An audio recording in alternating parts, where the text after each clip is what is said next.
Friends, आज हम बात कर रहे हैं जीटीएल इंफ्रास्ट्रक्चर की। जीटीएल इंफ्रा के लिए एक बहुत बड़ी गुड न्यूज निकल के आ रही है। आने वाले समय में हो सकता है कि जीटीएल इंफ्रा में जिसने भी इन्वेस्टमेंट किया है उसको बहुत ही जबरदस्त रिटर्न मिल सके। तो इस अपडेट को अच्छे से हम डिस्कस करेंगे और जानने की कोशिश करेंगे क्या आने वाले समय में जीटीएल इंफ्रा एक बड़ा मल्टीबैगर साबित हो सकता है। वैसे तो पिछले कई दिनों से लगातार अपर सर्किट लग रहा है, लेकिन जो ये अपर सर्किट लग रहा है क्या वाकई में यहाँ पे तेजी का वातावरण बना हुआ है या फिर एक ऑपरेटर का ट्रैप है और इसमें हम फंस गए। जानने की कोशिश करते हैं इस वीडियो के माध्यम से क्या ये संभावना बन रही है जीटीएल इंफ्रा की। यहाँ पे अगर आप देखोगे तो पॉजिटिव माहौल बना हुआ है, अच्छी खासी खरीदारी भी हो रही है।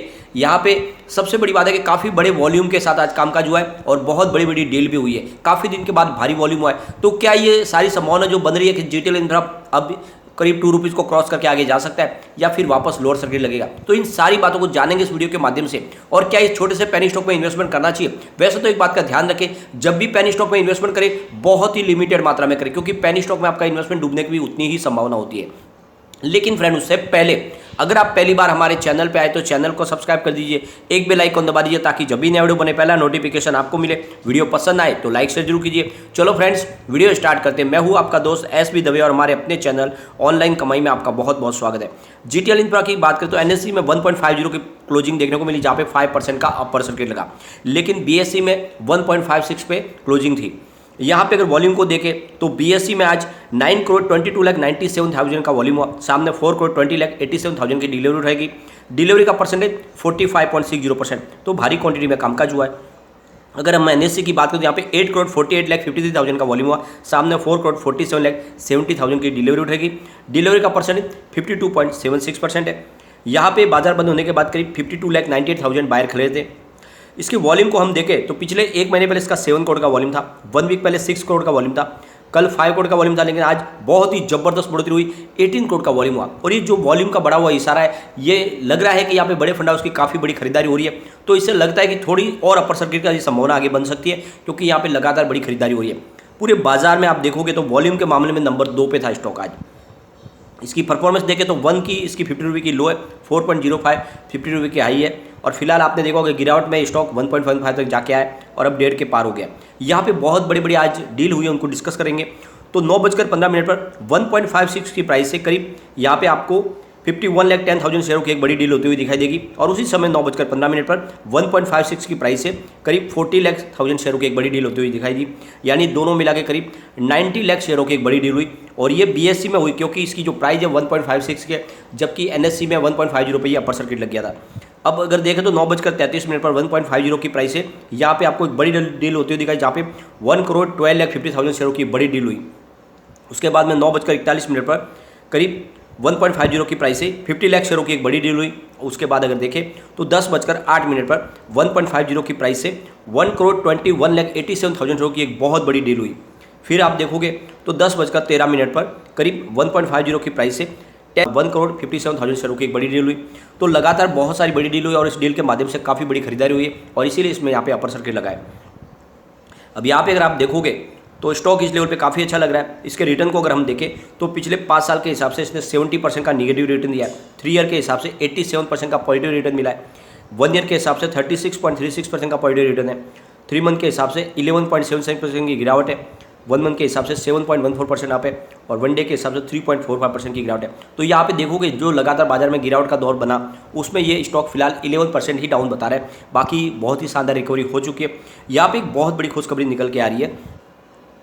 सबसे बड़ी बात ये निकल के आ रही है कि जो अमेरिकन टावर कंपनी है एटीसी अपने कारोबार को आगे बढ़ाना चाहती है। उनके पास फिलहाल में 75,000 टावर्स है और उनका नज़रिया है कि आने वाले समय में यानी फाइनेंशियल ईयर 2023 तक वो 3,500 नए टावर ऐड करना चाहते हैं, यानी नया इन्वेस्टमेंट करना चाहते हैं। उनकी तरफ से कहा जा रहा है कि हम 2,000 करोड़ रुपये का नया निवेश करेंगे। तो ऐसे में उनकी जो प्लानिंग है अपने कारोबार को आगे बढ़ाने की, तो हो सकता है जैसे पिछले न्यूज़ भी निकल कर आई थी वो किसी और कंपनी को एक्वायर करने की कोशिश करे, उनके टावर लेने की कोशिश करे। तो ऐसे में हो सकता है कि जीटीएल इंफ्रा का मर्जर हो सकता है एटीसी के अंदर। एटीसी एक बहुत बड़ी कंपनी, अमेरिकन कंपनी, और जीटीएल इंफ्रा को फिलहाल फंड की बहुत ज़्यादा प्रॉब्लम है। तो हो सकता है कि इन दोनों का मर्जर हो सके, ऐसी संभावना बनने लगी है, क्योंकि इनको अभी टावर की जरूरत है।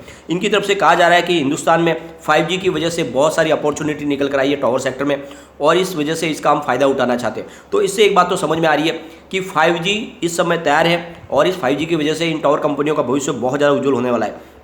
यहाँ पे सबसे बड़ी बात निकल के आ रही है कि हमारे यहाँ पे जो टावर्स है उसमें से मात्र 35% टावर पर ही अभी तक केबल के माध्यम से, फाइबर केबल के माध्यम से उनको कनेक्ट किया गया है। यानी आने वाले समय में अभी 65% जो टावर है अभी भी कनेक्ट नहीं हुए और उन सबको फाइबर से कनेक्ट करना होगा, तभी वो 5G की सर्विस के लिए तैयार हो पाएंगे। 5G के लिए हर के जितने भी टावर है उनको फाइबर से कनेक्ट करना जरूरी है। तो ऐसे में इसकी संभावना अभी शुरू हो चुकी है और हो सकता है कि ATC GTL पे दाव लगाए।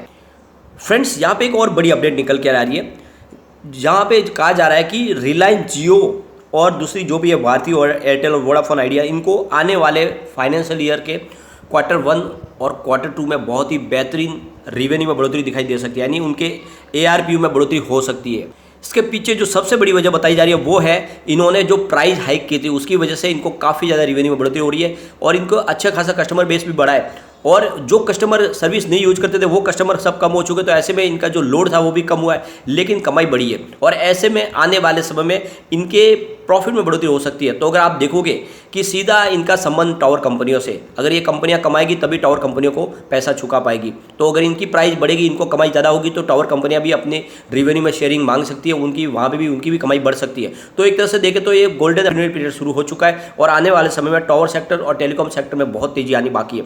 और यहाँ पे सबसे बड़ी बात है कि बहुत ज़्यादा जॉब क्रिएट होने वाले। यहाँ पे कहा जा रहा है कि इस सेक्टर में आने वाले समय में बहुत सारी अपॉर्चुनिटी निकल के आएगी।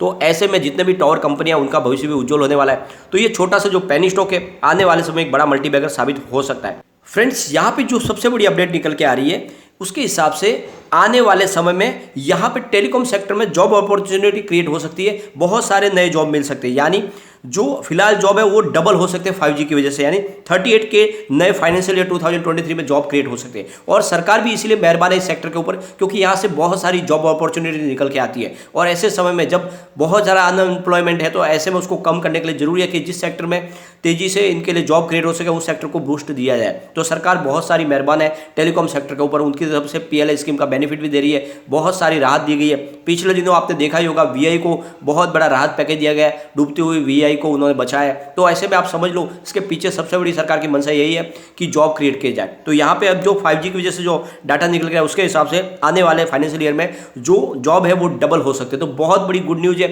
और इस वजह से टावर सेक्टर और टेलीकॉम सेक्टर में आने वाले समय में पॉजिटिव संभावना बनती रहेगी और सरकार की तरफ से भी पूरी राहत मिलने वाली है। इस सेक्टर को सरकार डूबने नहीं देगी। तो ऐसे में इस समय छोटे से पेनी स्टॉक में दाव लगाया जा सकता है, लेकिन बहुत ही लिमिटेड लगाए, क्योंकि स्टॉक उतना ही ज्यादा रिस्की है, आपके इन्वेस्टमेंट को ये डूबा भी सकता है। और इसीलिए मैं बार बार कहता हूं कि इसमें आपको इन्वेस्टमेंट लिमिटेड करना चाहिए, क्योंकि एक तरह से ये ऑपरेटर का ट्रैप भी हो सकता है, यहाँ पे आप फंस भी सकते हैं। फिलहाल स्टॉक एंट्री पॉइंट अच्छा बन रहा है क्योंकि ओवरबॉट जोन में स्टॉक नहीं है। और सबसे अच्छी बात यह है कि फिलहाल ये ASM GSM किसी लिस्ट में शामिल नहीं, पूरी तरह से क्लियर है स्टॉक, तो इन्वेस्टमेंट किया जा सकता है। एक बार इसके कम्युनिटी सेंटीमेंट को भी देख लेते हैं तो 86% बाई की कॉल है, 4% सेल की कॉल है, 10% होल्ड की कॉल है। इसका मतलब 100 में से 96% लोग इसको लेना पसंद कर रहे हैं। एक बार इसके पिवट लेवल को देख लेते हैं तो यहाँ से अगर गिरावट होती है तो 1.42 का फर्स्ट सपोर्ट है, ये सपोर्ट टूटा तो 1.38 तक स्टॉक जाएगा, तीसरा सपोर्ट 1.37 का निकल के आ रहा है। लेकिन पॉजिटिव माहौल बना तो 1.47 का फर्स्ट रेजिस्टेंस है, इसको ब्रेक किया तो 1.48 तक स्टॉक जाएगा, तीसरा 1.52 का रेजिस्टेंस है। वैसे आप देखोगे तो इसकी प्राइस अभी फिलहाल 1.50 पे NSE में है, तो ऑलरेडी इसके टारगेट 2 ब्रेक हो चुके हैं, बुलिश जोन में स्टॉक है। और BSE में तो 1.56 की इसने प्राइस बताई है, उस हिसाब से लग रहा है कि ये स्टॉक फिलहाल और आगे जा सकता है। तो ऐसे में मौका मिले तो आप खरीदारी करें, नजरिया थोड़ा सा लॉन्ग टर्म का रखें, तो आने वाले समय में ये आपको शानदार रिटर्न दे सकता है। वैसे आप देखो तो एक समय इसकी प्राइस 100 के आसपास थी, तो हो सकता है कि आने वाले समय फिर से 100 को टच कर जाए। तो निवेश कर सकते हैं, लेकिन लिमिटेड मात्रा में करें, बहुत ही ज़्यादा रिस्की स्टॉक है। लेकिन फ्रेंड, कोई भी इन्वेस्टमेंट करने से पहले अपने फाइनेंशियल एडवाइजर से बात भी ले ले या अपना खुद का रिसर्च करें, क्योंकि मैंने ये वीडियो आपके एजुकेशनल पर्पज के लिए ही बनाया। वीडियो पसंद आए तो लाइक शेयर कीजिए और चैनल को सब्सक्राइब कर दीजिए। Thank you friend.